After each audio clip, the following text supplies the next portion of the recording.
Okay, so I don't grow. Hello, hello. Can you hear me just fine? Does that sound good? Yeah, you're Okay, good. turn it off.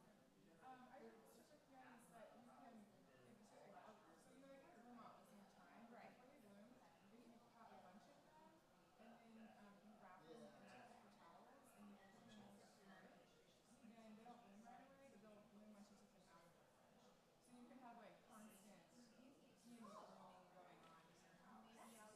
Yeah. Like look up a video online on how to do it, but it doesn't seem complicated. And then that way you can just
I think I'm 4. Yep. I'll be in the back. We went in order of 1, 2, 3, 4. Oh, perfect. Okay, cool.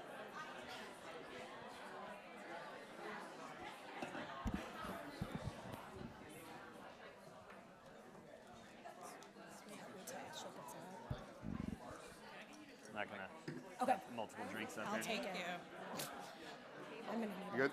Yep. Check. All Yeah, right. and I'll be in the back too, so you can just leave it on. All right.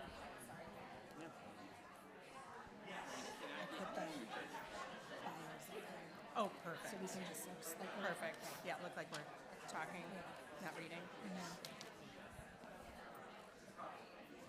Hello, At hello. least the You're on. hello. You're good. steam. Did you check mine? Yeah. Go to Yep. You got I Mike. have no You got idea. Mike there too. Yep, you're on. So Okay, you're good. thanks. Good? It was funny. Like the whole like.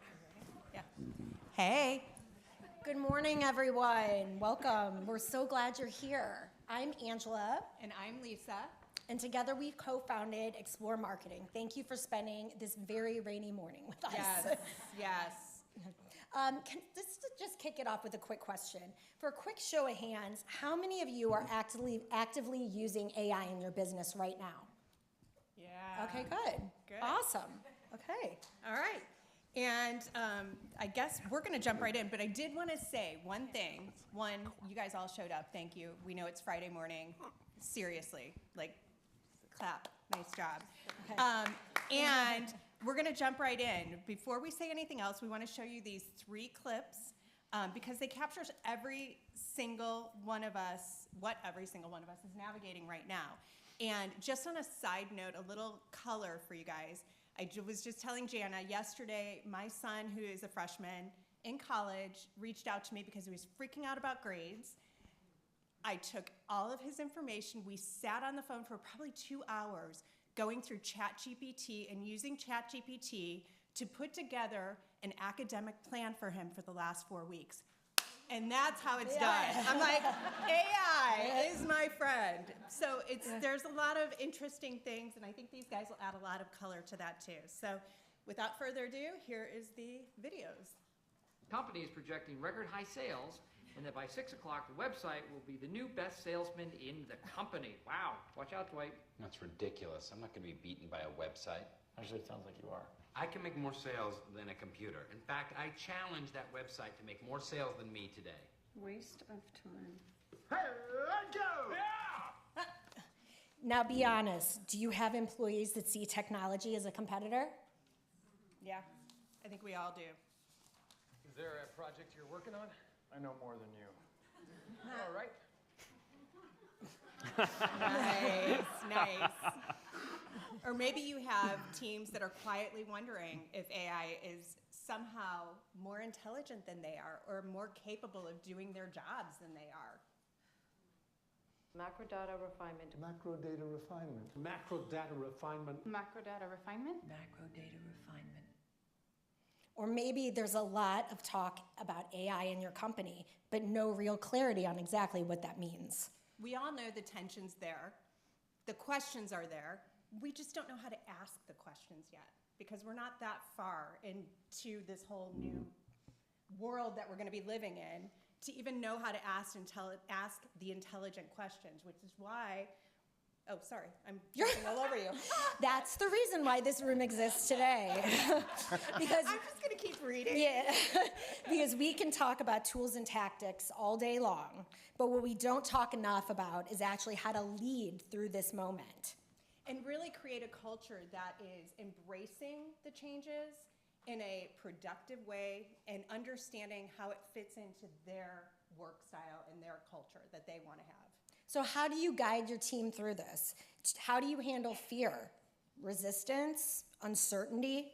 And how do you take advantage of something this powerful without losing the human side of your business? This really clicked for us after a client asked if our work felt too AI. And that's the question that stopped us in our tracks, to have a client asking us, is this AI? Did you guys generate this through AI? We were like, what?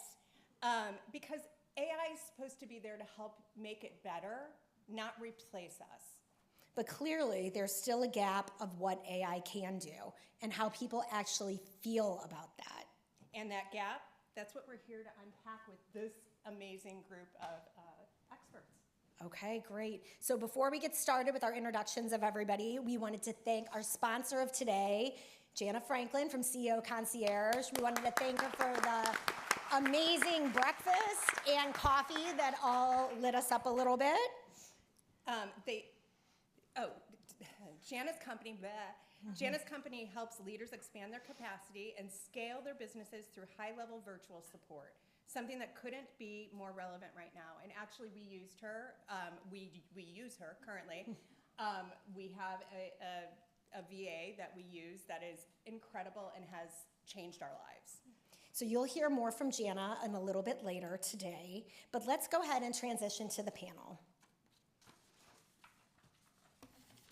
The people that we brought in aren't just talking about AI. They're in it every single day with teams, with clients, with real businesses.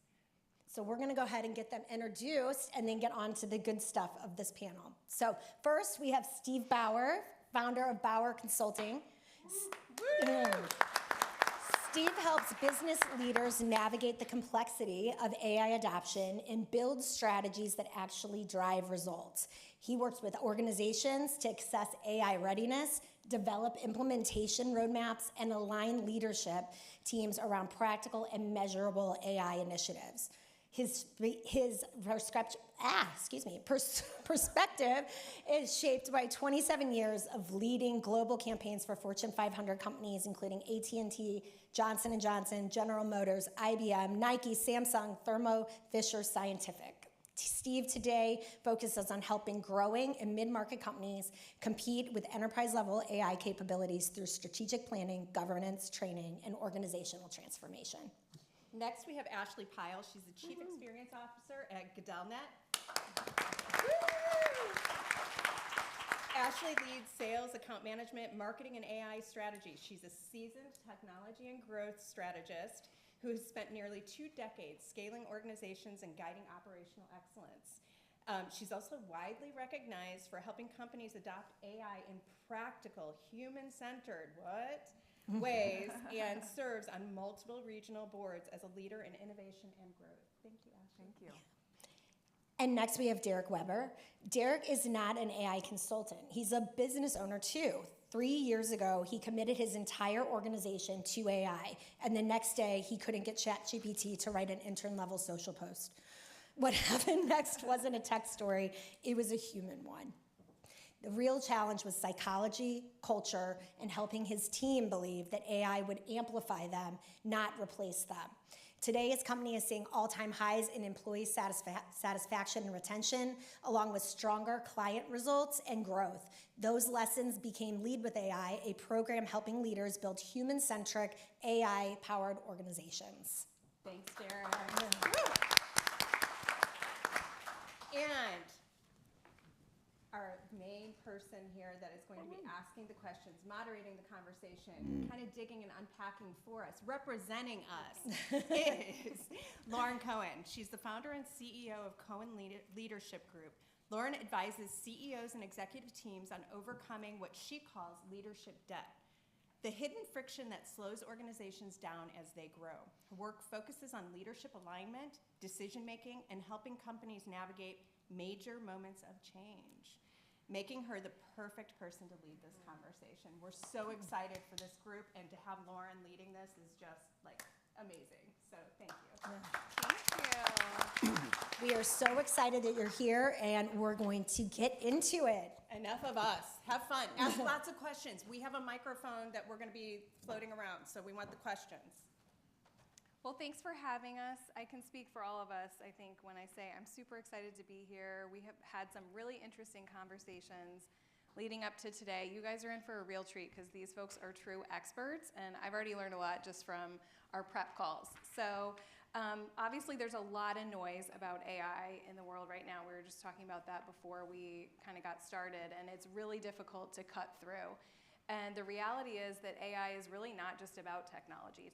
technology is a big piece of it, obviously, but AI is really exposing how we work, how we could work differently, how we could work better.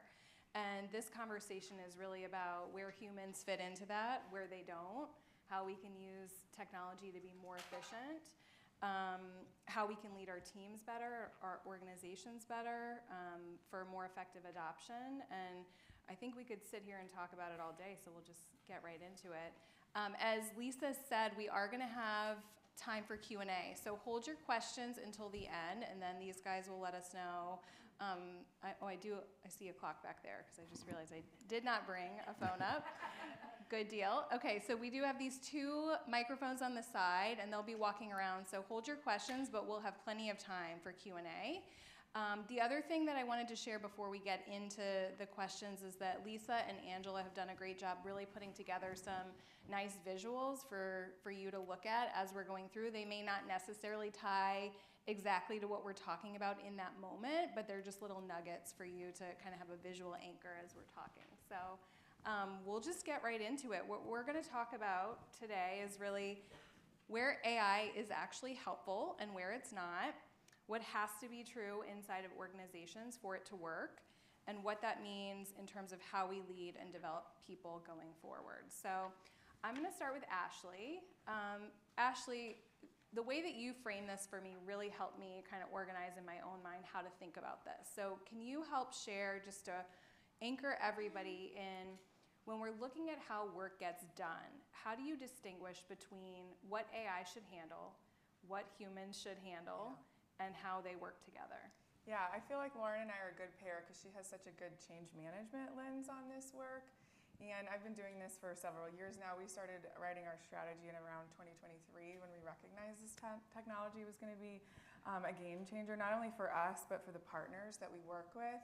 And I think this frames it up really nicely. So you guys can see the buckets behind me, but if you can think about the work that AI can do by itself. These are summaries, right? A long time ago, there was such a thing called shorthand. And then we got computers and we started typing notes. And now AI can do this work really well for us. And we're going to have to be comfortable that there are tasks that AI and automation can just absolutely do for us. And then you're going to look at the bucket that's human and AI. And that's really why we're here today. This is what can augment. And this is the prompting and iteration and refining that we can use to come up with better ideas, to get through a bottleneck that you might have in your own skill set, to just start from scratch or not have to start from scratch, right? So that's that middle bucket that I think we'll be talking about the most today, but also really where human judgment has to remain, right? And so there are parts of our business that are fully automated and that we're using AI from end to end. And so like one example is we have to close by the 4th of every month. That's an intense close for a company of 180 people.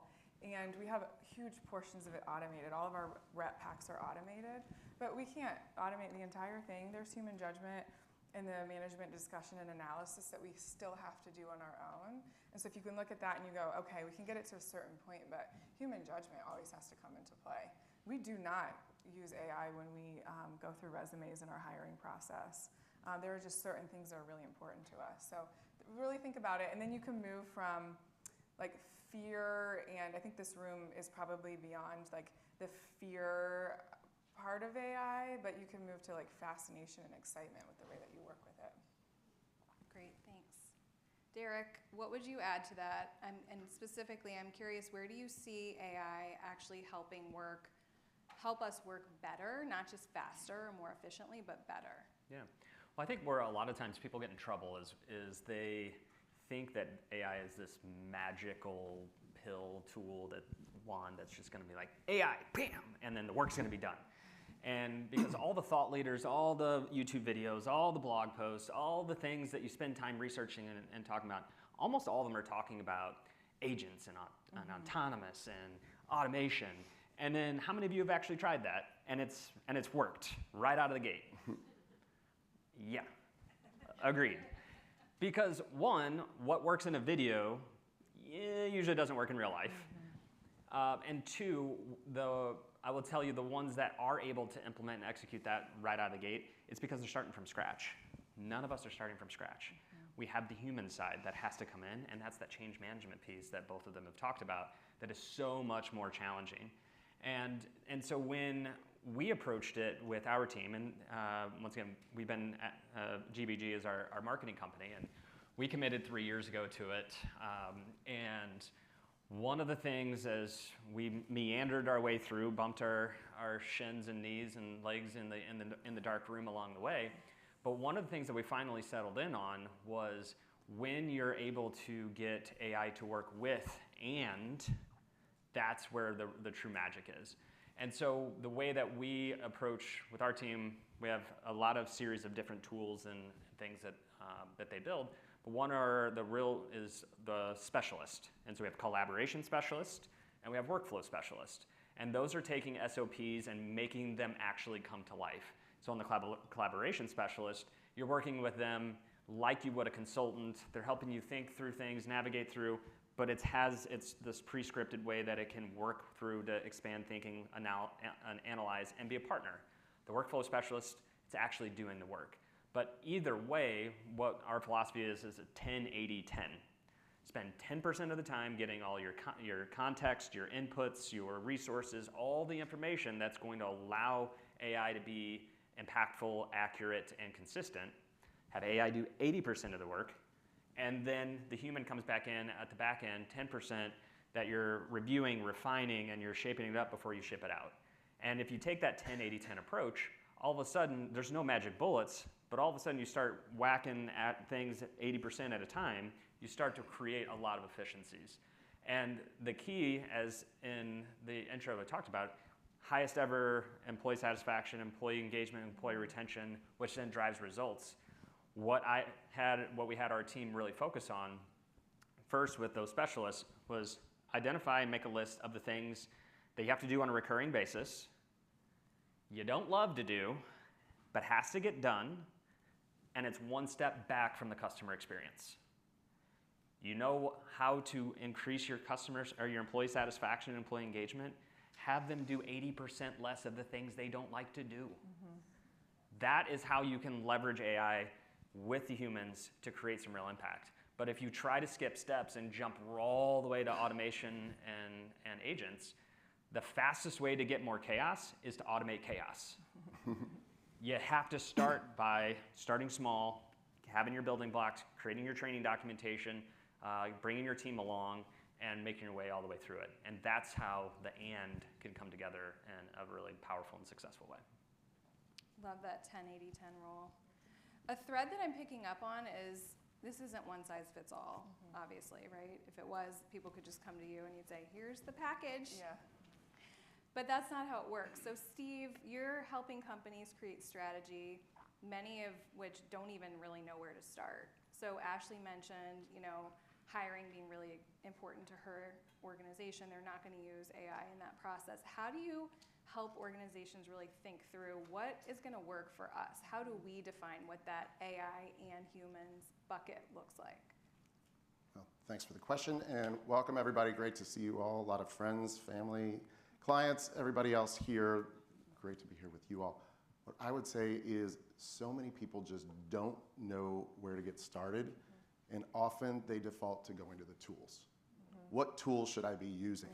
I get that question all the time. And if you're starting with the tool, you're asking the wrong question. You need to start with what are your business objectives? What are you hoping to accomplish? Then, how do we build a strategy that combines our people, process, and platforms to get the most out of these tools?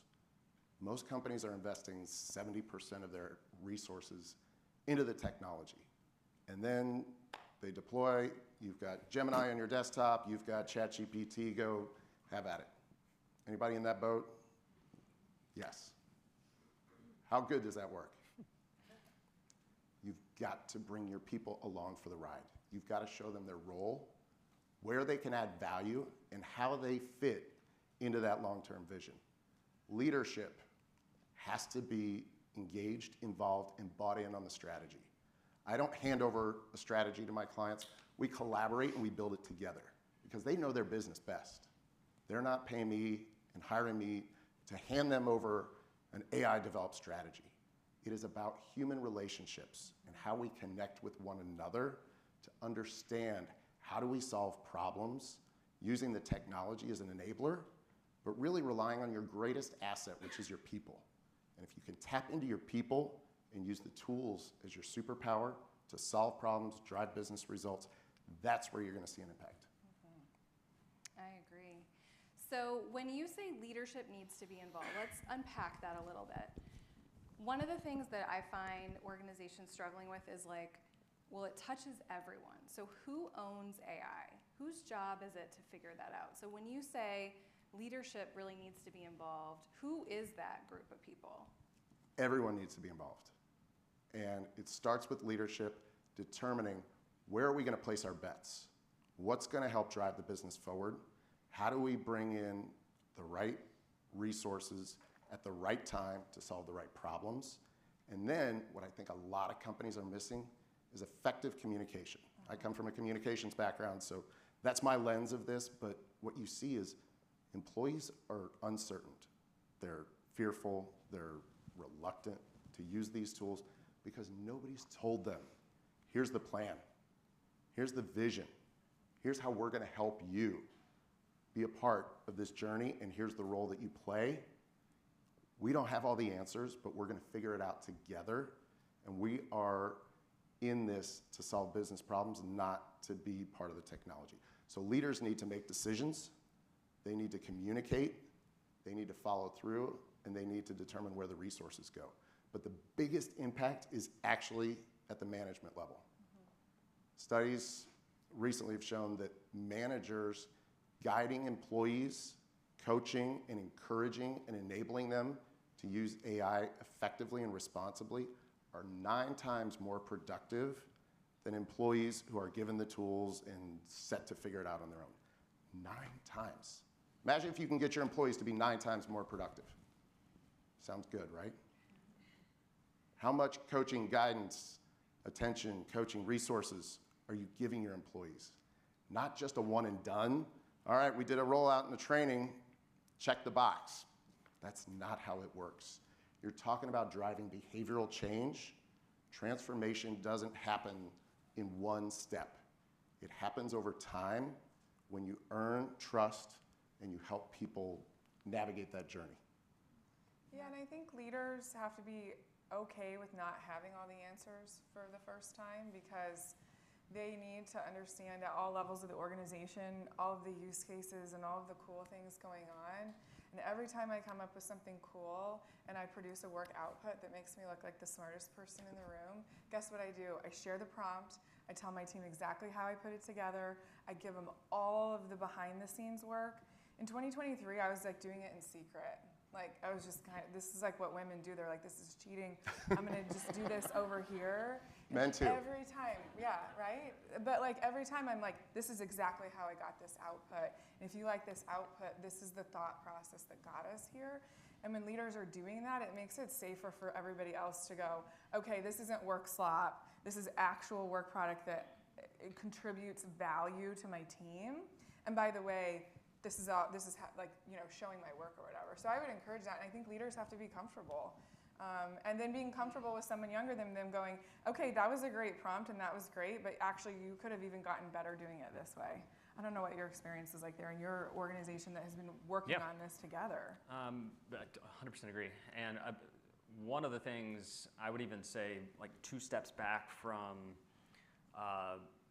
the technology is a framework we call MATSO. So it's, you have to first start with mindset and just thinking differently about how you can work, how you can leverage AI. And the question that I always pose to my Lead with AI members, but also to my teammates is not if AI could help with this, but how could AI help with this? It's a semantical difference, but it opens up a different pathway in your mind of how could AI help with this. And also with that mindset is you have to think about your work differently. In the late 90s, you know, when websites were really starting to come into play, early 2000s, people took their brochures and they put them online and they called it a website. And that's what a lot of people are doing right now with AI is they're taking their SOPs, they're taking their processes, shoving it into AI, And they're like, woohoo, I'm doing AI. It reminds me of a story. There was this girl who asked their mom, every year when they'd make the family ham, they would cut the ends off both sides and put it in as they were cooking it. And she goes, Mom, why do you cut the ends off the ham? She's like, I don't know. That's just how Grandma always did it. Why don't you ask Grandma? Granddaughter goes and says, Grandma, why did you cut the ends off the ham? She's like, oh, because my roasting pan was too small and the ham wouldn't fit in it. And I think that's a lot of how we approach. That's just how we've always done it, and this is how we'll do it. And so when you're rolling it out, the old African proverb of if you want to go fast, go alone. If you want to go far, go together. Our strategy at the beginning was we're going to go slower, but we're going to go together. And so that started with education. So it started with educating our team what AI is, what generative AI is. It's not new. It's been around since the 50s. There was the VCR Betamax battle back in the 50s of if we were going to do neural programming, which is what AI is based off of, or binary programming, which is what all the softwares and computers that zeros and ones, bytes and bits, it works or it doesn't. And because of the use cases at the time and because of compute power and it just wasn't a sheer enough amount of energy at the time, binary won out. But neural networking or neural programming and AI have been around for a long time. If anybody was driving here on the way here and they had to get diverted because of an accident or a bus or traffic, there wasn't an engineer at Google being like, oh, there's a delay here. You should make a right and go this detour. That's AI, and that's been AI for a long, long time. So if you go through the mindset, then you work on approach, teaching good prompting abilities and skills, and teaching not just act as a whatever, but understanding that you need good inputs and that you have to have an appropriate amount of thin sliced tasks, and you need to define what that output looks like. Training them not just how, but why. Then you can look at, now you're starting to build good training documentation that can go into custom assistants and can go into making a large language model a small language model. Then and only then do you really start worrying about software and rolling that out throughout the entire organization. So if you take that more human forward approach and you're starting first with mindset and education, it demystifies it a little bit and once you understand what and how the parts and pieces work, you can actually put them in play in a pretty powerful and impactful way. If you start with the technology and the tool, all you end up doing is having this whole suite of tools that you use 2% of, and you just hop from one tool to the next, and you never actually get great at any of them. They're all good enough, even Copilot. Hey, is anyone using Cowork yet? Do we have any Claude coworkers? Okay, so you guys know that we're moving from prompting to delegating, right? The amount of work that I was joking, I took yesterday off. I gardened with my mom. It was a beautiful day. I did get 5 days worth of work done in 4 days. This is the holy grail. This is not just the promise. But there's also studies showing that as much time as that we can save and how efficient as we can be, it also intensifies the work. And so if you're kind of on that visionary side of things and you're like, I want to make this app and I'm going to vibe code this and I'm going to do all these and all of it. So you have to be careful. Yeah. Especially, I know we're all big thinkers out here, and so you have to slow down and find what actually creates value before you tinker so far down the line. I think all of these skills are great for learning, right? But there's a lot of rework when it comes to some of this. So that next level of actual delegation on the tasks that you can get done. I was producing a Claude and Excel training, and I'll just give you a quick example of this, is that as you build these foundational skills, exactly what you're talking about in mindset, I needed to produce this training. So Cowork built the facilitation guide for me. It built the learning objectives for me. It built the PowerPoint deck for me. It built the 2-week checklist afterwards. It built me 6 demo files with all the prompts that I would need, and it tailored it to a dairy trading company. And so we spent 90 minutes the day before yesterday teaching dairy traders how they could be just a little bit more efficient in their roles. And they had all different types of individuals. I trained 60 people, And we've got hot takes, right? And I'm like, copy and paste is dead, y'all. And a guy on the call was like, hey, I'm 66, copy and paste is not dead for me. And I was like, be kind to yourself. There might be a skill that you could use in natural language that you can write complex formulas that I never dreamed that I could do. But just learn some of these things, you know your problems. So it's like a yes and to like all of the ways that you can get creative. I don't know what your experience is. I have told people, and I think everything that you're saying is what I tell my clients. You need to rethink how work gets done. And I'm a big music fan, so I'll use an analogy. You are no longer playing the instrument. You are the maestro conducting the symphony. And if you think of it that way, you used to be the one hands-on doing the work. Sometimes you will still be playing the instrument, but now we are the orchestrators. We are delegating tasks. I get more work done driving my kids around to sporting events because I use Claude Dispatch, which connects to CoWork, and I get an idea and I use the voice to text prompt and I send off assignments. I get back to my computer, it's done. It's amazing. Now it doesn't happen right away. You've got to teach the tool, just like you teach your people. It doesn't come out of the box being able to produce, a long curriculum and checklists and all that. That's the work. Right. The work is teaching the tools how to do the job, and you are the one that's orchestrating everything that's happening. Yeah, I think persistent memory across these tools is incredibly important. I'm a bottom line up front person, so I call it bluff. My whole team knows that they have to give me the bottom line up front. So all of the models that I work with, I have essentially made markdown files and everything that I needed to do to make the bottom line up front. It will even say bluff. Don't give me long, explanations.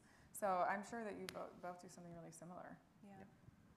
So unfortunately, I love the metaphor, by the way, of conducting the orchestra. I think unfortunately there's a lot of musicians who are sort of cowering in the corner, like very afraid of the instruments. So in organizations like that, like you talked about mindset, you talked about really kind of leaning into being uncomfortable, trying new things, like failing, trying again, right? To open up that part of your brain, you have to feel safe to do that. And so we know that change curve, right? People go into fear, resistance, like the pit of despair. How do you counsel your clients to get through that and get people to the other side of that change curve so that they can be in a space of learning and they can embrace it? Because there's a lot of, there's a lot of data out there on both sides, right? About like AI is going to replace a lot of jobs, but AI is going to create a lot of jobs too. So Steve, can you talk about that? Yeah, I think if anybody tells you that they can predict where the market and jobs are going to be in 5 years, they're full of shit. It's just not possible. I can't tell you where we're going to be 2 years from now. What I can tell you is those who don't learn these skills are going to be at a significant disadvantage from those who do. Ultimately, a lot of this comes down to relationships and meeting people where they are. I think about a different spectrum of where employees are. There's those who are ready. They've been doing this on their own. They've been figuring it out, leaning in. Those are your champions. You got to lean in and encourage them to be the active, vocal champions within the organization. Then you've got the receptive audience who are maybe willing to try, but you've got to show them how to do it. Then there's the reluctant ones that you need to communicate and convince. Then you've got the others on the other end of the spectrum that are rooted in fear, rooted in uncertainty, and those are the ones that you need to communicate in a very different way. So those who are resistant or flat out revolting change, it's a very different way. It's a human problem. You've got to acknowledge that there's fear, there's uncertainty. There's going to be displacement, folks. There's going to be jobs that are lost. There's going to be jobs that are created. We don't have all the answers, but what we can tell you is when your company invests in not just the tools, but helping you figure out how to use these tools to advance your career and find new ways to add value, you need to take advantage of it. And those who are revolting, you need to find a way to contain that revolution so they don't spoil the sentiment for everybody else. That is a big challenge, and it's ultimately a human challenge.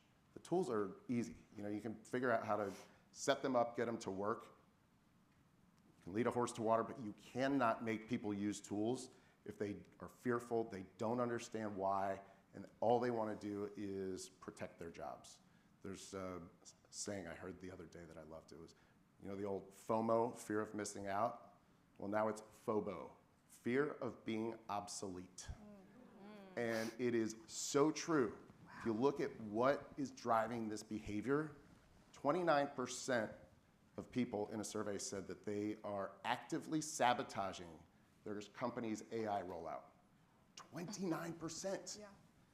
That number goes higher to 44% when you're talking about Gen Z audiences. Those are the people who grew up with this technology. Digital natives, they've been around iPhones pretty much all their lives. So how do you combat that? How do you deal with this deep-rooted resistance and those who are looking to sabotage and do anything that they can to stop this? Well, you gotta be honest. It's gotta be about clear, open, transparent communication and finding a way to meet people where they are and bring them along on that journey and show them where they fit in. Yeah. One of the ways that we've done that is a couple years ago we made an AI point of view, and it's a really simple statement.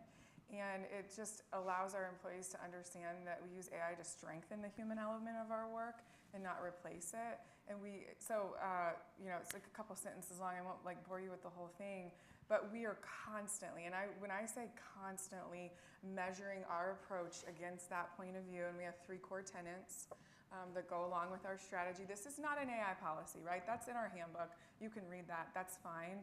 This is the overarching guidance that we use for our teams.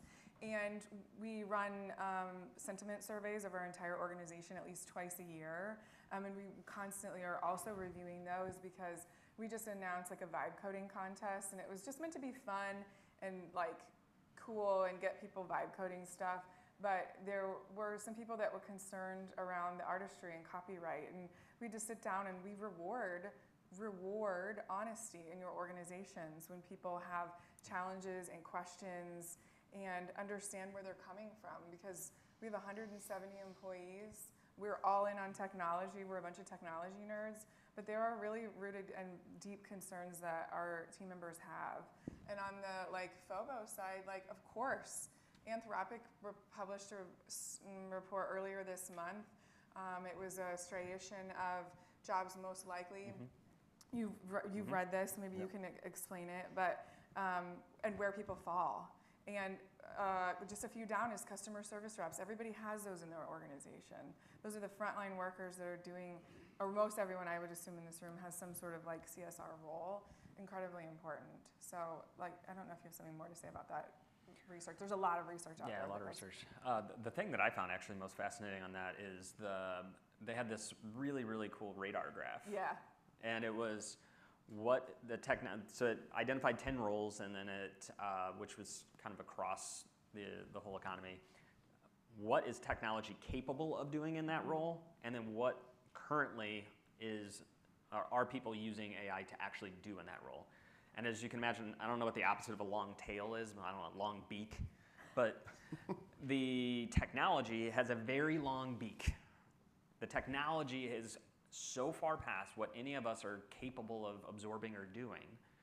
But I've actually seen the adoption cycle become more resistant in a lot of people because of what we talked about earlier. They're watching the videos and they're reading the blogs and listening to the tech bros on how to AI your life, and it just doesn't work that way. And then there's this I tried it doesn't work. And so there's more resistance that I'm seeing popping up, and I think that adoption cycle of what's being metabolized by the human side is actually, I think, sometimes slowing down on the bell curve. The thing that I found really interesting in there is job displacement and all the things. They talked about their prediction in 10 years out, and this is a company who their valuation is based off of, I would say, creating some scarcity and fear around what this will do to jobs, because the people who are paying for it are the ones that think that just by replacing jobs they're going to get better. Their prediction is that unemployment would go in these roles from 3% to 6%. And I went, that's not so much. so Armageddon-like. I mean, it's all relative. You can slice and dice data. And, yeah, it is a 100% increase. But you could also say it's only 3% increase. And it's not insignificant. But I know I've seen headlines of 40% and 50%, 100%. It's just crazy. But the fact of the matter is, no one knows.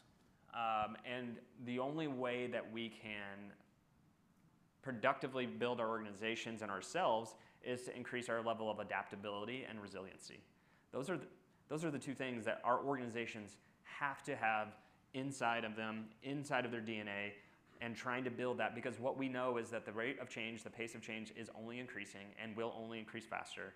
And so getting that organization loosened up into being able to navigate kind of reminds me of the beginning of the year. So I keep myself in pretty good shape. Beginning of the year, I hadn't done a high-intensity boot camp in a while. It's like, yeah, I'll give it a shot. Whew. It was a couple days before I could effectively tie my shoes, right?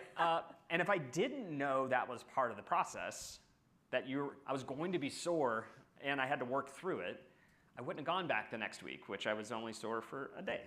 Or the next week after that, which I wasn't sore at all.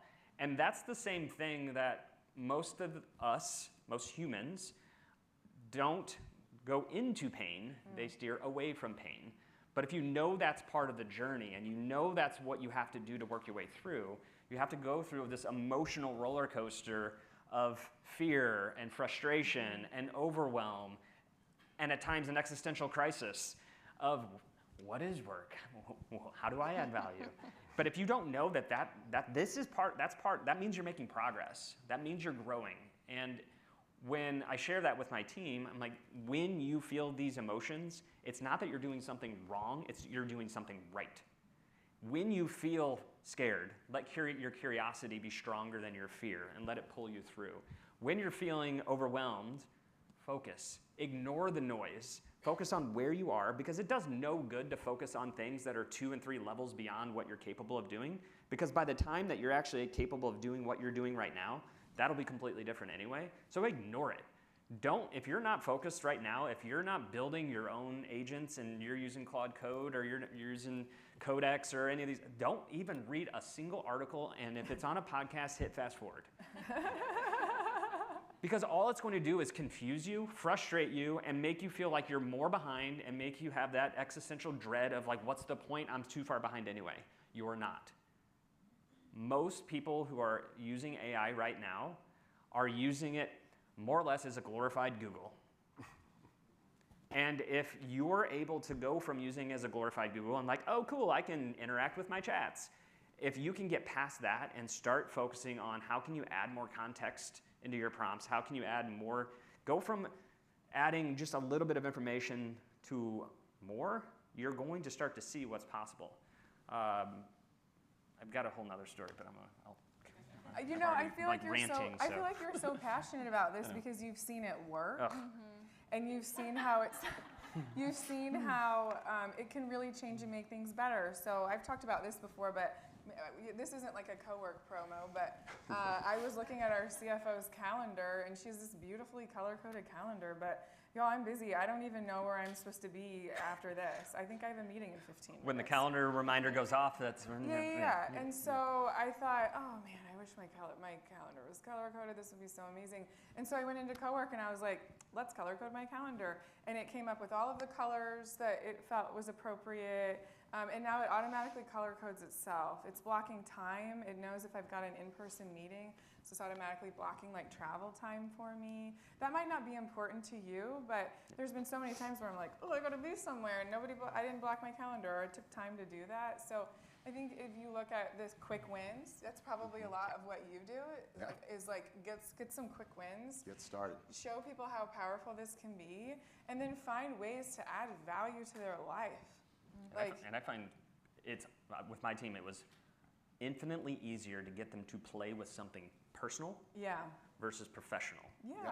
Because when they were in work mode, it was about efficiency and accuracy and getting it done and taking the time to possibly, and I felt this too, of like, am I just wasting my time right now?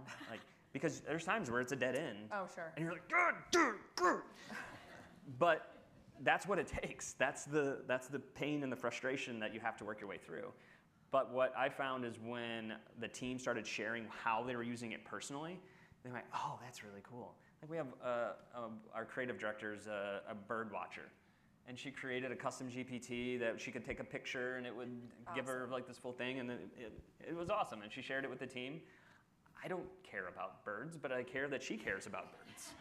Maybe cool. you will in a couple years. Yeah. You haven't gotten there yet. You'll get there. Yeah. There's so much you can do with it, and the technology is changing so rapidly. To your point, like what it can do is so far ahead of the rate of adoption. It's almost like the most fascinating opportunity for cross-functional continuous improvement, and that can be really overwhelming. So for those folks that are like, gosh, we don't even really know where to get started, and we're afraid that we're already behind, and if we get started now, we'll be behind again. How do you advise people how to kind of stay on top of the innovation of the tools and continue to sort of pair that with the match for their culture and their strategy and their business objectives? That's complicated. I'll start. Quick show of hands again. How many people use AI most days? All right, keep your hands up if you feel like you're behind. There you go. If your hand's not up, you're lying. Yeah. Guess what? We live and breathe this all day, every day. There are plenty of times when we feel we're behind too. So it is not just you. It is an innate human trait. When rapid change moves faster than we can keep up with, we try and do a lot of things, and we end up doing a lot of things in a mediocre way. When I talk to people about how do you make a mark here, do a few things really well instead of trying to test out every single tool that comes your way. You may listen to a podcast or read an article. Oh, I've got to try this granola. And fine, there are really great tools out there, but they're tools. Pick one, try it, experiment, whether it's starting with your own personal routines, find ways to add value for lives, find ways to figure out how to get your one kid to hockey and another to field hockey and another to gym and all this stuff, which is how I ended up starting it. Baseball lineup salsa for my 10-year-old. Yeah. Love that. So don't overthink it. Don't feel like you've got to do everything. Start carving out 30 minutes a day. 30 minutes a day will get you much further than scrambling and trying things and not seeing much momentum. Yeah, and then the cybersecurity nerd in me and the strategy and governance nerd in me will say, do it safely.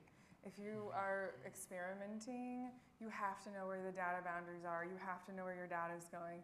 You have to know, not just like everyone wants to talk about like training the models and like that's not it. It is where data lives, where it's going.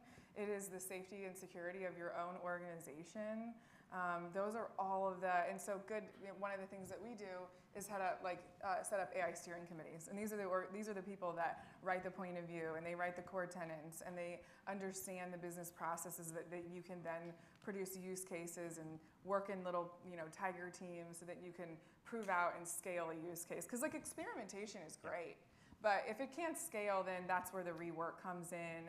That's where the, what have we gotten out of all of this work so far? And that can get frustrating. So that's just the caveat. And if you're not sure where that stands in your organization, if it's something that you're in charge of, you need to get started. If it's something in your organization that you're not sure where it stands, like ask those questions. Yeah, I think about AI, generative AI is kind of two parts. One part, genius level intern that is the fastest processor of information that has ever been, ever. And a second part is the greatest library of libraries, which is anything and everything that's ever been put on the internet, good, bad, or indifferent. But this genius level intern knows everything about everything from a processing perspective, but doesn't have any, book smart versus street smart, has no contextual awareness. So imagine you have this genius level intern on your staff that has access to this great library. And how most of us leverage that intern is by handing them a little Post-it note that says, go do this project. If for any lawyers out there, like, go analyze this intake call. And that intern goes, cool, got it, runs into the library and starts looking at all of the information that's ever been. And once again, these are neural networks, neural programming, which means it's a predictive model. This still blows my mind. When they're predicting, they're not predicting the next page or paragraph or sentence or even word. They're predicting the next letter. Based off all the information that's in that library, what is the most likely next letter? And if you provide a Post-it note level prompt, you are going to get the top of the bell curve response, which is absolutely useless. And this is why when you put in a vague prompt, you get vague results. And you're like, this AI stuff's overblown. It's overhyped. If you don't move yourself down to what's actually useful, which is at the very end of the bell curve, it's absolutely pointless. So you start out with giving them a page-long prompt of what are all the inputs and all the context and all the role, the context, the audience that it's for, what's the task, because when we give that intern a task and you say analyze this call, well, now they have to understand what your company is, what you're about, what you do, who your target market is, what your sales process is, what makes a good call, what makes a bad call, what are the assumptions. Like, that's all the steps in the process that you're asking to do with analyze this call. So when you break those step 1, step 2, step 3, step 4, now that context window, those tokens can be focused on each of those 1 steps. And so you go from vague and vanilla by adding a lot of that context. And then if it skips a lot of steps, you've not sliced it thin enough to be able to provide that direction. And then if it comes out one way this time, you get a paragraph, sometimes you get a report, sometimes you get a Word doc, sometimes you get a PowerPoint, sometimes, it's all over the place because you haven't defined what that output is. How long should it be? What style should it be? What voice and tone should it be? All those stylistic outputs definitions, now it doesn't have to think about it. Now it can use all its tokens, all its energy, all its process on just generating the stuff that you've defined it to do. It can get to work. The problem is now, to write a 1-page prompt every time, yeah, you can copy and paste, but it's not the same thing every time. Then the next time it goes from a page to half a page to a paragraph back to a Post-it note, because we all get busy. And this is where custom assistants like custom GPTs and Claude projects and all those, because now when that intern's going in the library, it's going everywhere. When you give it a full page, in that instance, okay, legal library. Okay, now I'm going to the wing of the legal library. Now at least that bell curve is shifted to there as opposed to everything, but you still have a lot of that unnecessary, uninvolved information. When you start building your custom assistants, and who's actively consistently building custom assistants, Claude projects, custom GPTs, okay, this is your homework. It is so easy. They are very it's kind of, you look at it and you're like, build one today. If it's in Claude, it's a project. If it's ChatGPT, it's a custom GPT or project. Gemini, they're gems. And all it is it's a name, description, instructions, and files. So now instead of handing them a Post-it note or a page, you're handing them a whole bookshelf. And now when you give your prompts, it's not going to the whole library, it's going to your bookcase. And then you can say, go to that bookcase, look on that shelf at that book, open it up, and open that paragraph on that page. Now you're at the far end of the bell curve, and you're getting useful, actual, tangible, and helpful information that you can actually use, and you don't have to spend more time editing than it would have taken to do it yourself. All of this starts with the training and being able to push it in that direction, and that's when it becomes transformational, is when you go from a Post-it note to a page to a bookcase. So the Dewey Decimal System is alive and well, folks. But in all clarity, real quick, how do you get started doing that? Simple tip. If you don't know how to write the instructions, what files to give, simplest thing is, going back to your analogy, you've got this world's smartest intern who knows process. Ask your AI.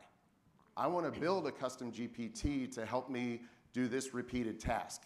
Help me figure out how to do it. Boom. There you go. Try it, ask questions, and experiment. Can teach you how to use it. So I think to use that, Ashley, is really important. Obviously, experimentation is great, and then we can teach others in our organizations how to do that. But at the end of the day, it's really about scalability. Really thinking about, building the systems and the process and the point of view and the philosophy and the governance around that so that we can scale it. So I'm going to challenge you to a one-word answer. Okay. One word You or guys one have heard phrase. us. No, this is not gonna What do you think is the one Hyphenated. organizational condition that companies need to set themselves up for success when it comes to AI? Communication. Great. Ashley? I'm gonna guess your answer. I think you would say mindset. Close. Yeah. I was gonna say focus. Yeah. Like that's the only way to get there. Yeah. Is that your word too? Yeah. Cool. I'll go with focus then. Yeah. Okay. Communication, focus, mindset. There we have it, folks. Okay, let's switch to talking about individual skill and sort of characteristics, mindset. I love the phrase FOBO, fear of being obsolete. So how do we think about the skills that are really required to be relevant, to be indispensable in this world, which we don't truly know what it's going to look like 5 years from now? Let's think about like the professional workforce right now first, and then we can talk about kind of the freaky place of like what the hell our kids are going to be doing 10 years from now. So what do people who are in the workforce right now, what do they need to be thinking about? What are the skills that they need to be building right now to be relevant? Ashley, what do you think? A few things. So we're going to go to mindset, right? So you have to be flexible, you have to be resilient, you have to be adaptable. These are all like core skills as we like track, everyone talks about like 2030 because it's such a neat number. But like that's what's going to happen. I talk about this like quite a bit, but people in their organization, you guys both touched on it, you know the problems. You know what sucks at work. Like you know what needs to be fixed. So that's the business process knowledge that you have, okay? And then if you have a growth mindset, that's the mindset of we should fix this, we can get better, this is continual sustainable improvement in our organizations to improve employee satisfaction and client outcomes. So you've got your business process knowledge, you have your growth mindset, and then the AI skills that you're building, and then you become a systems thinker. And then as a single individual in your organization, you go, we need to change this workflow. This would make a lot of lives better if we have a quarterly business review process that we do with our partners. And I have an account manager, she's a senior strategist on our team, working on the workflows to make it better for the account managers so they can provide better outcomes to our partners and they can have better jobs, right? Like their job satisfaction is tied to how efficient and how good these meetings are. And so she is working on that process. But she was not on board with AI. She wasn't. And there was a day that she literally ran into my office and I could see the light bulb above her head. That and she was breakthrough. like, You see I it. get it. I get it now, Ashley. I understand what you've been talking about. And now she leads this whole portion. And we are an EOS company, so she has rocks assigned with it. So if you don't have an operating framework, it just is not going to get done. Yeah. And so you have to like work through if you do scaling up or EOS or whatever that looks like. Or if you've got a defined strategy that your organization is working towards. Great. Steve, what do you think are the investments that organizations should be making in their people right now so that they are AI ready? You really have to think about long-term cultural shift. It is not enough to train once a month, once a quarter. What you were talking about, sharing. That is the key thing. If you create a culture where people are naturally curious, they're connected with one another, and they are learning from one another, that is where you can see meaningful change because it's facilitated with an expert, but it's executed across the organization. People trying to solve problems in brand new ways that they don't have all the answers. But together, as a team, as a unit, as a department, we can get much better results when we learn from one another. create, Friday office hours or lunch and learns. Share what you've learned, share your failures, what didn't work. Ask each other questions. The more that we can operate outside of silos and really look at it as one team together, trying to solve different parts of the same problem, that's where the whole is greater than the sum of its parts. Love that. Derek, what do you think? What are the skills that are going to make people indispensable in this world? Yeah. One of the things I realized, gosh, it was probably 2 months ago, was I think we all feel a sense of urgency, right? It's like this invisible hand that's pressing our backs, and if I feel like I slow down, I feel like the pressure just builds and builds and builds. And one of the things that I realized was that urgency was rooted in fear. And when I realized that urgency was rooted in fear of, there's a small window, and if get while the getting's good, and if I don't, then oh my gosh, then 2030 is going to come, and it's like Y2K all over again. And once I realized that urgency was rooted in fear, I tried and continuing to shift. This is an active verb, shifting. Urgency rooted in opportunity. And it feels very, very different to me when I have that feeling of urgency rooted in opportunity, because it's like, there's once again, the adoption cycle is not what I thought, because I thought there was a 2-year window 2 years ago. Yeah, here we are. And so there is an aspect of understanding that where there's huge opportunity right now. I can remember reading, of Industrial Revolution, the biographies of Carnegie and Rockefeller and Vanderbilt, and just thinking like, how cool would it have been to have been alive during such a transformational period? And here we are. And that's the opportunity to be rooted within. And so I think to me is, as I reflected on that, I'm like, how blessed are we? Especially most of us in the stages and states of our careers, that we're far enough along, and this is where we have a depth of experience and expertise and network and connections. And to me, there's really 3 buckets of skills and people who are going to be successful regardless of what happens with AI. One is the people who have a depth of expertise, that they're really good at something, because now they can use AI as an amplifier and a multiplier. And now I can do my expertise at scale. And because I can eliminate all the heavy lifting of the stuff that doesn't require my strategic thinking or the expertise that you have. The second bucket is really, really powerful and effective interpersonal skills. Being able to communicate your thoughts, being able to communicate your emotions, being able to communicate your strategy, being able to connect human to human in a way that inspires and motivates people, that's going to become even more important because it's becoming less and less prevalent.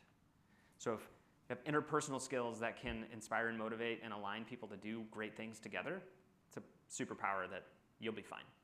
And the third one, and Ashley hit on this, is systems thinking, curiosity, being able to see big things for a series of small things. For any of you that have had or have young kids, you've gone to the Lego stores, and they have those gigantic things, and they talk about how many bricks that it takes. It's 275,000 bricks that took 49 hours to build. And it's massive.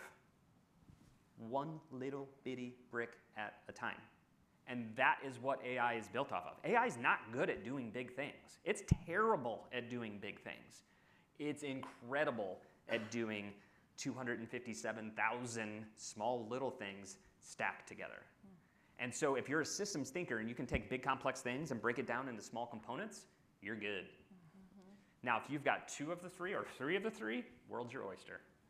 You're about to have the most productive period of your professional life, bar none. And so if you can improve in any of those 3 areas, you're improving not only your ability to succeed, but your ability to provide that training, that knowledge, those experience shares, that mentorship, that leadership for the people around you to level them up, to rise them up. And that is the opportunity that we have as business owners and business leaders, is to take our people along for the ride. Because this is an opportunity, once again, urgency rooted in opportunity, that we've never seen in our life and we will never see again. And so this is the time to focus on those 3 areas and bring those people along with you. Yeah. Derek, And then I'll just jump in and say, like, protect your peace where you can, because AI will make productive people more productive, right? And then that's kind of the point that we were talking about earlier is you can't let it rule your life. Yep. There are things, this is why we're in this room today, to make sure that we still put human judgment into the decisions that we make. So we had the opportunity, I was presented with a proposal, if our team put it together, to save about $100,000 in our business to automate our phone system. Great, we could do that. Like, they presented the whole thing, but if we lost one client because they didn't like the experience, it's not worth $100,000. I was like, guys, we're gonna have to save like $500,000. And they even put it together a plan. It would move people out of jobs, but they had a plan for those people, and it was their individual development plans to actually like move into different areas of the business. But I'm sorry, when you call us because you have an IT problem, you want to talk to a human. That is it. But so we've automated and put AI into whole other parts of the business, into the triage, into cybersecurity. Like, this is, again, the points that we were making earlier. So challenge the ways in which you're doing it, and it goes back to that point of view. Yeah. well, and I think what you're saying is know who you are, know what matters to you, know your culture, know your values, and lead with that. Yeah. Build your AI strategy around those core components. I want to move towards Q&A soon, so get your questions ready.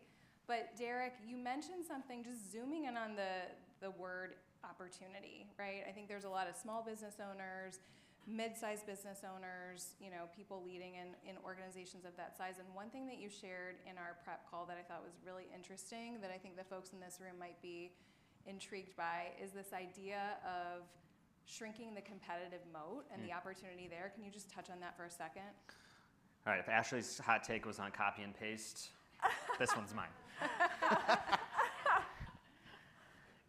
AI, so like to me, like, if there is, so there's, preface this, there's some really good and some possibly really dark parts to this, is I don't think the job displacement is going to come from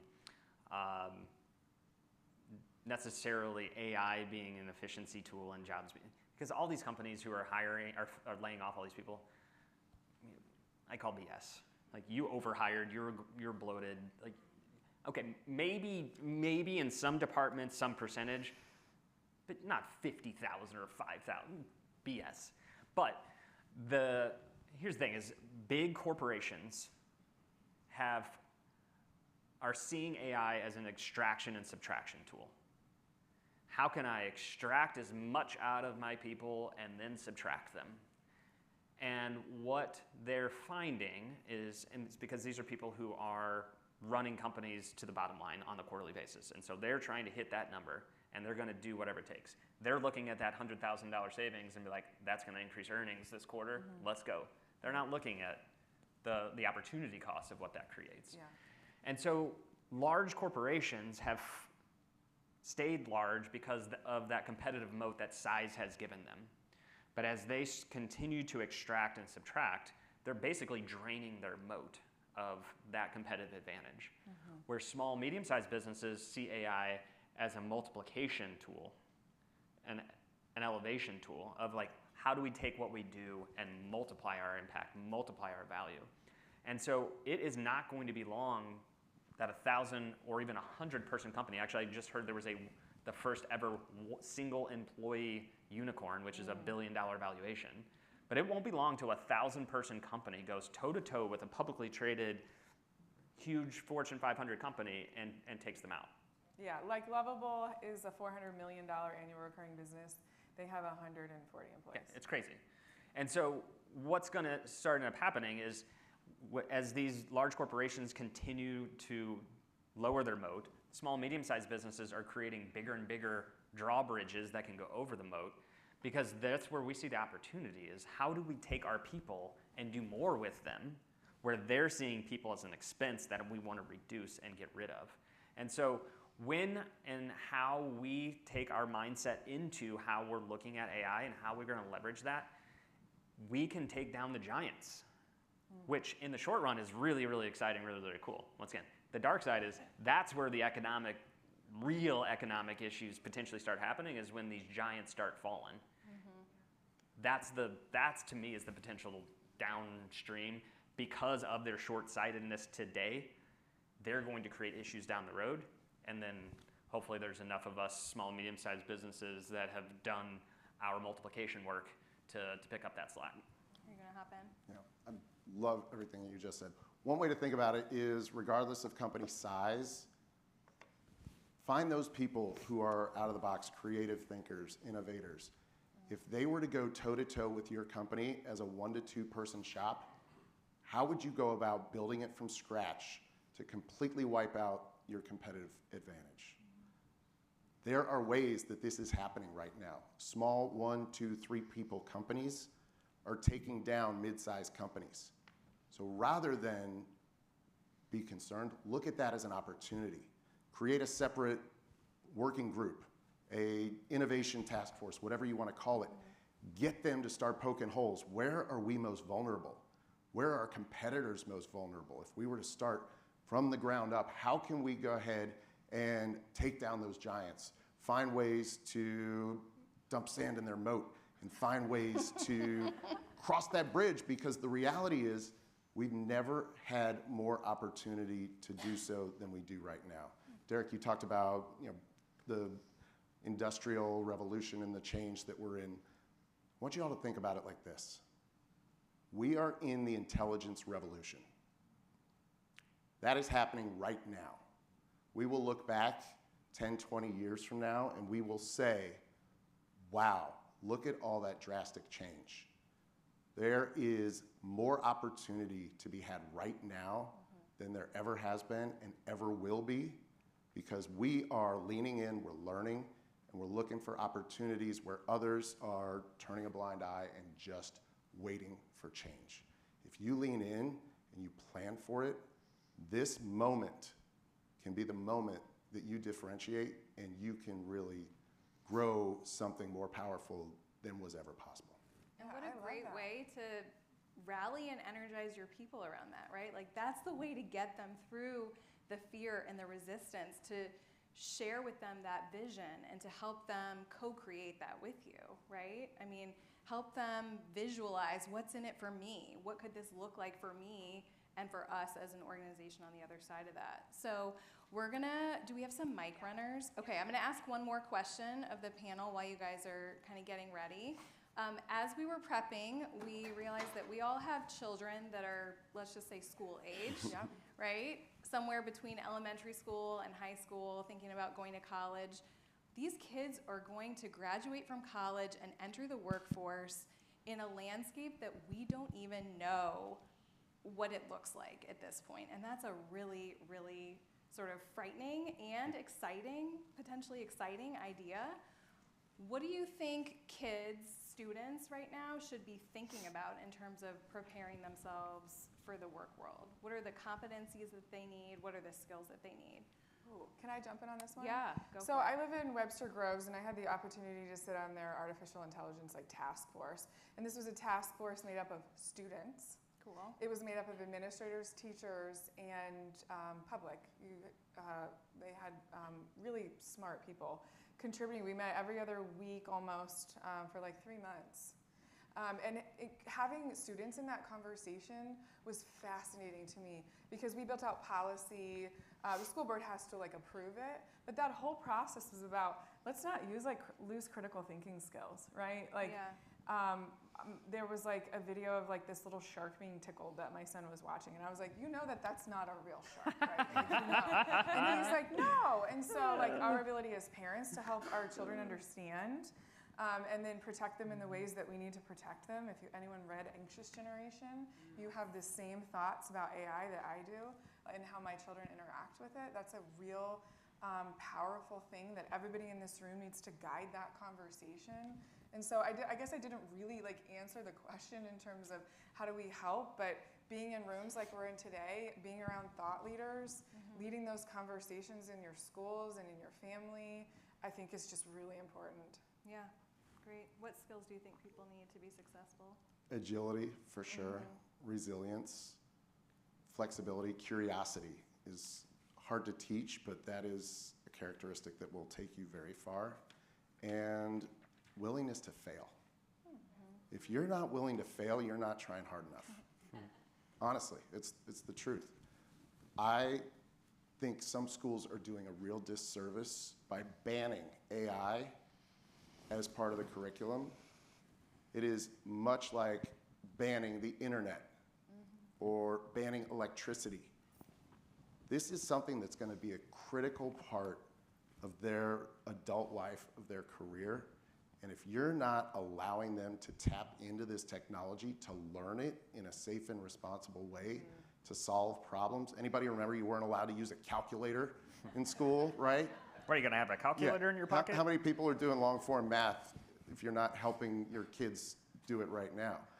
Teach your kids how to use AI, folks. If you are not helping them figure this stuff out, I don't care if it's schoolwork or not, tap into their passion, tap what they love doing, and give them opportunities to learn and experiment in a safe and controlled and monitored way.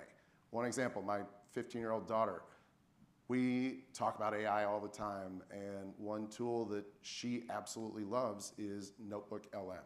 Anybody use Notebook LM? All right, here's your homework.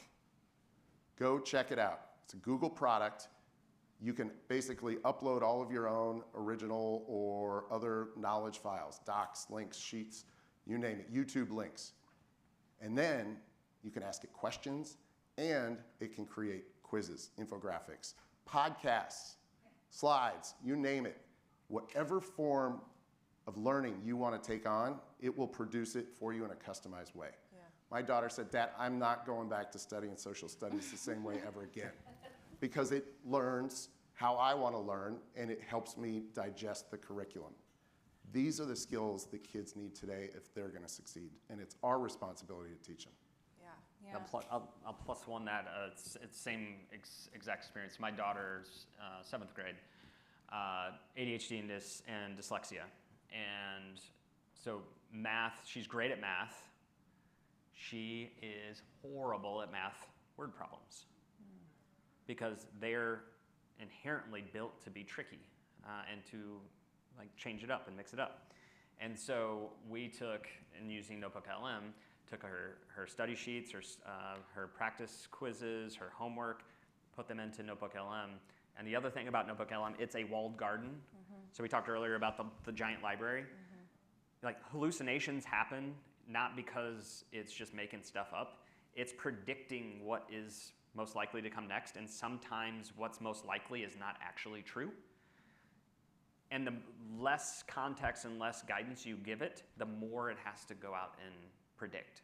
So the more information you provide, the more accurate, the less hallucinations. Within Notebook LM, it's only referencing those resources like Steve talked about, and if you ask a question that's not in those resources, it'll say, "I don't know." I challenge you to get an LLM to say, "I don't know." It won't. But what we did is we had that, and so she loves sports, she loves business, and so I had it create a podcast that used sports and business metaphors and analogies to describe and teach that math lesson. When she was in history studying ancient Mesopotamia and all of the vocab, and she was trying to just old school note cards memorize, there's no context, there's no life. So had to create a slide deck that brought the words to life and gave her visuals, because once again, auditory and visual learners versus different modalities versus just rogue memorization. And so those are ways to just start getting productive exposure. My son, who is, he's 10 and is like unbelievably curious at times where I'm just like, God, just stop asking so many damn questions.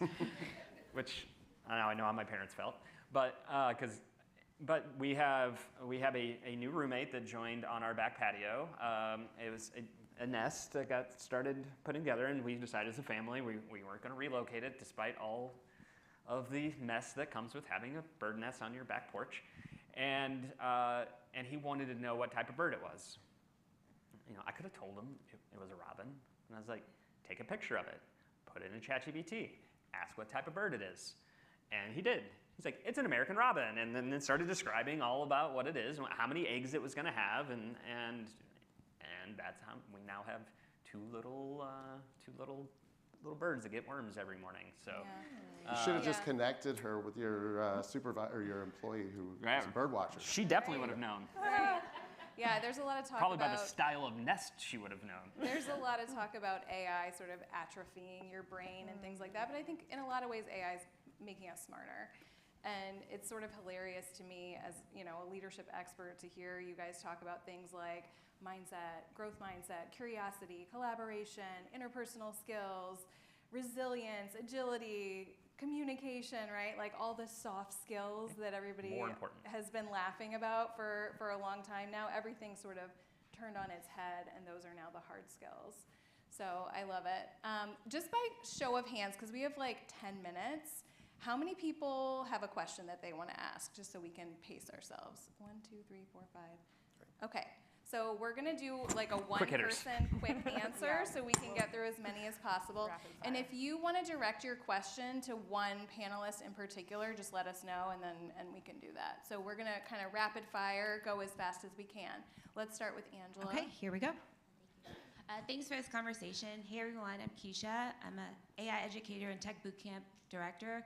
A question I often get and pushback is surrounding the ethics, responsibility, and environmental impacts of AI and data centers. How do you all address this and get people excited about AI when it comes your way? Do you want to answer this? I can if you want. Yeah. Meet Keisha afterwards. She's also an expert, so she's the best. Bottom line is, yes, data centers consume a lot of energy. There's misnomers around how much water it consumes. Most of the data centers are built with a closed loop, so they're just cycling the water around and around. We have to look at the big picture, folks. We have been trying for decades to solve global climate change, sustainability efforts. It's only getting worse. AI is the greatest opportunity that we have to not only solve climate change, to solve incurable diseases, to ensure there's food for everyone. This is a game changer, and there will be abundance for all, but we have to lean in and make a little bit of an investment now so we can actually solve those problems down the line. Yeah, we have to understand what our legislators are doing. We have to understand policy that's being created. We have to be in the rooms with people to have those conversations. You've read about the data center proposals that are happening in the city of St. Louis and outside, so you have to be engaged in those conversations. Great. Let's go to this side. Thank you. Hi, I'm Jamie Briesmeister with Integration Controls, and technology is kind of our jam. At the same time, I have some employees that are relatively resistant to AI, and it trails off of the environmental concerns. So continuing on what you said, yes, we as leaders have to be in the room. We have to lead. And how do you manage those conversations with your direct employees who are legitimately, their value system just does not allow them to comply with what we're asking them to do? So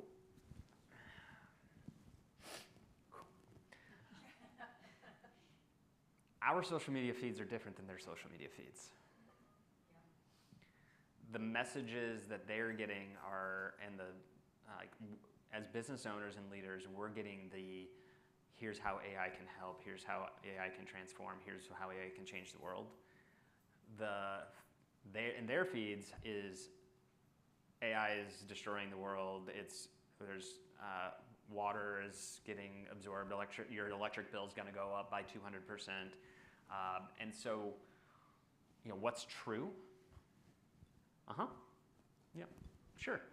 All of it, none of it, some of it, somewhere in between. The hard part is that there isn't actual facts here that back any one stage up. So one of the things that we've talked about is responsible use. So part of it is using the right model So don't use the Opus 4.7, Opus 4.8 latest model that's super reasoning thinking, because that takes a huge amount of energy. Like, so one is like use the lowest model that you can for the work that you need, which is educational. But even it's one of those that just helps saying like being intentional about it. I can tell you what doesn't work, because this is what I did to my team, and it did not go over well, is trying to provide logic to the situation, because it's an emotional one. Yep. Because when I said, because we talked about it, because we had this open discussion, and we have several Gen Z, and they brought this up as I'm hesitant every time I hit enter that I'm ruining the earth. And I just went, do you use your cell phone? Do you watch YouTube? The YouTube videos that are telling you about how destructive this is uses those same data centers.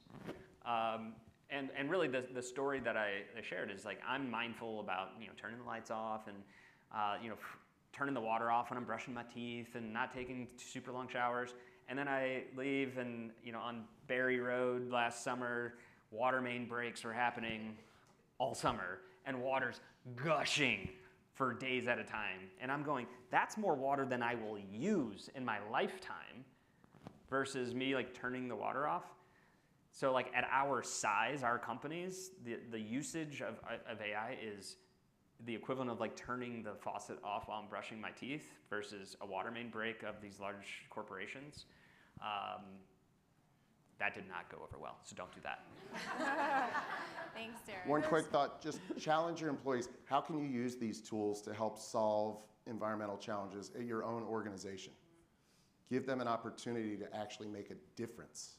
What can we do to cut waste, be smarter about how we use things at the company? Yeah, I mean, ultimately, we need more transparency from the frontier firms to be able to understand and make good decisions. But again, I'm just going to say be kind to your employees throughout their AI maturity and their life cycle. And that there are still things, we're talking about being humans, there are still things that humans and judgment will always outpace the use of AI. And so I think being supportive of where they stand and helping them along that journey is good. Great point. Okay, next question. Hi. Hi. As someone who's newer in the professional marketing field, it's easy to doubt yourself going into all these crazy platforms. So how do you train your employees to not doubt their own judgment? Since often these platforms are much faster and often better or good enough for management, I don't know. You want to give a quick answer? I mean, I think that's that middle bucket that we talked about, right? The amplifying and augmenting and taking what you know and creating a better output than you just did it on your own, right? Like there are plenty of research that shows, like from a scaffolding perspective, if you have a single individual working with an AI tool, if you have people working on a project without any AI, you have a team working with AI, the team working with AI actually produces the very best outputs. So it's just really interesting that is real. So one of the things that I'll add real quick to that, because this is like the hack that I've like added into my workflows that I think probably has the biggest impact that I've had on anything, is at the end of every chat when I'm working through something, ask me one question at a time until you're 95% confident to proceed. Because in that situation, it will come very confidently. It's kind of like a very naive, uneducated, but really good salesperson. Like they make you believe, but they have no idea what the heck they're talking about, but they think they're right. But when I say, ask me one question at a time until you're 95% positive to plus confident to proceed, it asks questions, and so it shows where it's coming from its logic perspective. Otherwise, it's going out into that library, top of the bell curve. But now with those questions, it's honing in tighter and tighter, and so you can see what assumptions are being made before that suggestion, because oftentimes after those suggestions are made, then you get to a much different and much better outcome. Yeah. Okay, we're going to do one more question, and then we're going to wrap it up. Raise your hand. Who's got the question? All right. Hi, I'm a small business owner and a parent of teenagers getting ready to go into college. so this was touched on earlier, specifically, what kind of careers can our teenagers go into that they will be successful and sustainable jobs? Any, right? I think there's, so what I would not say is, 5 years ago, everybody was told to do what? Software development, coding. I would not suggest that. Yeah. But outside of that, any job with AI done well, once again, those three buckets, if they have depth of experience, which coming out of college, they have experience in some stuff, but not a lot. Interpersonal skills and that curiosity, systems thinking, you apply those skills to any job, you will be fine. But if you come in thinking that it's just going to be given to you, it's going to be tough. Because people coming out of college right now are going to come into the most challenging labor market probably ever for recent college grads, because that's the work that's most likely to be AI'd, is the work that entry-level junior people would have done now can be done by AI. And so they have to come in showing that them and AI are going to be able to do that better than someone else. Most of the jobs that our kids in high school or younger that they'll get don't exist yet. Right. And if they do exist now, they will look very different 5, 7, 10 years from now. Focus on the skills development, the mindset, those soft skills we talked about. If you're interested in a particular field, sure, but don't expect that the job that they're doing now is going to be the same job a year from now, let alone 5 years from now. It's a wild idea. Okay, I know there are folks that we didn't get to, so feel free to come up after the program and ask your questions, but join me in thanking this amazing panel for sharing their expertise. Good job. And we're going to bring up our program sponsor to close us out. Well, you're taking it away from me. Okay, so I was going to say thank you to these guys. Their information is up on the screen, so please take a minute to grab it. They are more than willing to have conversations about it now that they probably have scared everyone in the room. All right. So again, Jana Franklin, CEO, Concierge Virtual Assistants. So this has actually been an ongoing conversation in our company because I get challenged a lot like, is AI going to replace virtual assistants? And we spend a lot of time on generative AI as well. So I would like to thank everyone again for coming, and thank you to Lisa and Angela and Remy. And I am also reachable as well. I have brochures up at the front with our QR code. We have a QR code out front as well. And if you would love to talk, we focus on small business owners, C-suites, helping them with their administrative tasks so they can go out and do what they want to be doing, whether it's learning more AI or networking and sales. So please, let's give them another round of applause. Thanks, everyone. Stay dry. One last thing. I know we talked about the